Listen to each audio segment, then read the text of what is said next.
అభివృద్ధిని ఇంకా ముందుకు తీసుకెళ్లిన వాళ్ళం అవుతామో మీరు ఒకసారి ఆలోచన చేయండి.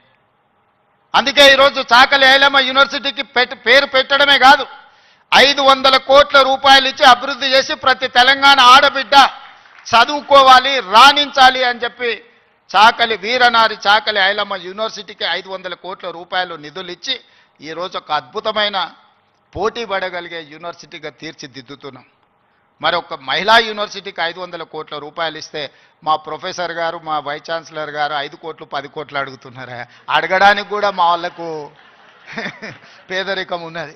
ఎంత పేదరికం అంటే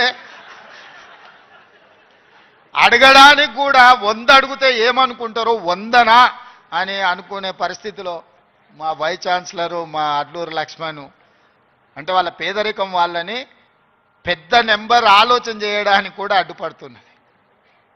అందుకే నేను యోగితా రాణా గారికి ఆదేశాలు ఇస్తున్నా, ఒక కమిటీ వేయండి, ఇంజనీర్స్ కమిటీ. టోటల్గా ఎడ్యుకేషన్ నుంచి, యూనివర్సిటీ నుంచి ఒక టీంని, రాష్ట్ర ప్రభుత్వం నుంచి, విద్యాశాఖ నుంచి, సాంకేతిక పరమైన ఇంజనీర్లతో పాటు ఎడ్యుకేషన్ సైడ్ నుంచి ఉండే వాళ్ళందరినీ ఒక కమిటీ, చిన్న కమిటీని కూర్చి ఉస్మానియా యూనివర్సిటీ 100% ప్రపంచంతో పోటీ పడగలిగే ఒక స్టాన్ఫర్డ్, ఒక ఆక్స్ఫర్డ్ యూనివర్సిటీ స్థాయిలో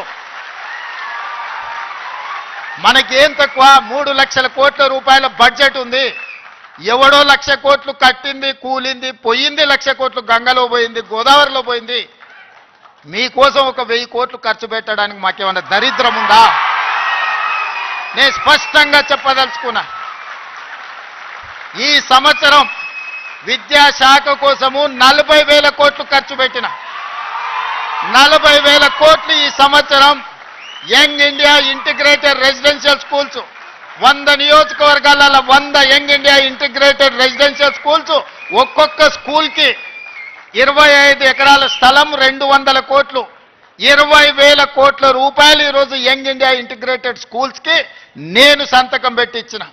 యంగ్ ఇండియా స్కిల్స్ యూనివర్సిటీకి 500 కోట్లు పెడుతున్నాం. యంగ్ ఇండియా స్పోర్ట్స్ యూనివర్సిటీకి ఈరోజు 100 కోట్లు పెడుతున్నాం.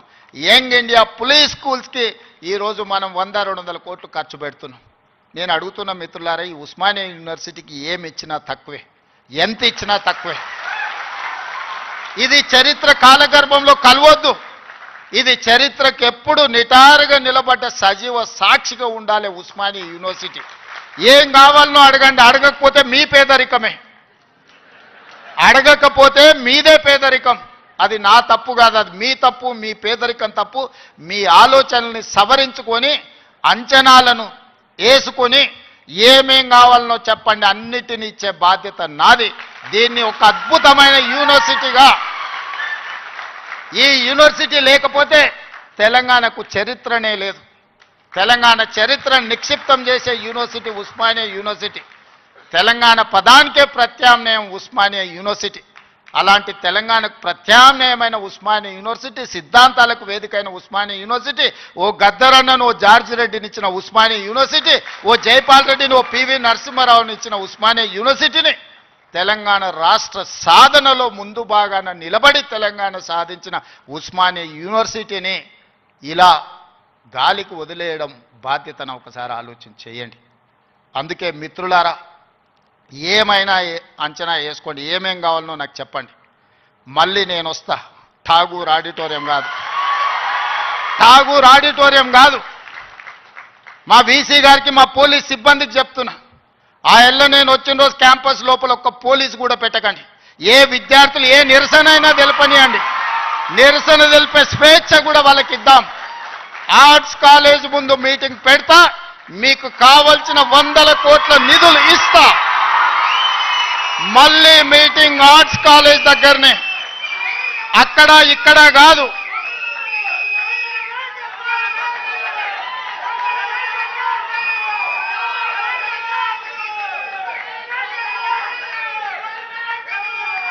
ఆర్ట్స్ కాలేజ్కి వచ్చిన రోజు డీజీపీ గారికి, సిటీ కమిషనర్ గారికి నేను ఆదేశాలు ఇస్తున్నా, ఒక్క పోలీస్ కూడా క్యాంపస్ లోపల ఉండొద్దు, నేను వస్తా.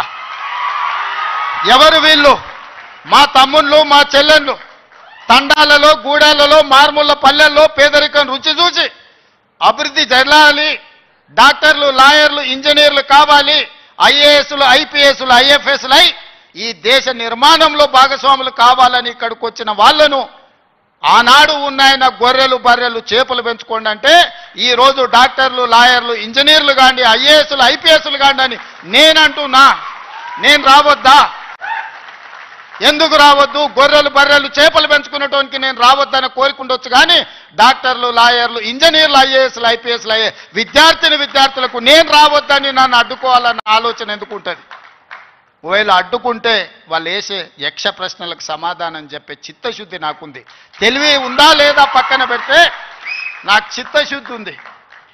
నా చిత్తశుద్ధిని ఎవరు ప్రశ్నించలేరు, ఎవరు శంకించలేరు.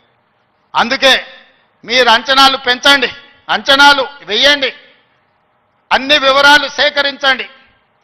డిసెంబర్ మాసం మనకు అత్యంత కీలకమైన మాసం. Miracle month is December. క్రిస్మస్ని మిరకల్ మంత్ అంటారు, అద్భుతాలు జరిగే నెల అంటారు. డిసెంబర్ 9, 2009కి చరిత్ర పుటలలో ఒక గొప్ప పేజీ ఉన్నది. మొట్టమొదటి తెలంగాణ రాష్ట్ర ప్రకటన డిసెంబర్ 9, 2009 నాడు జరిగింది.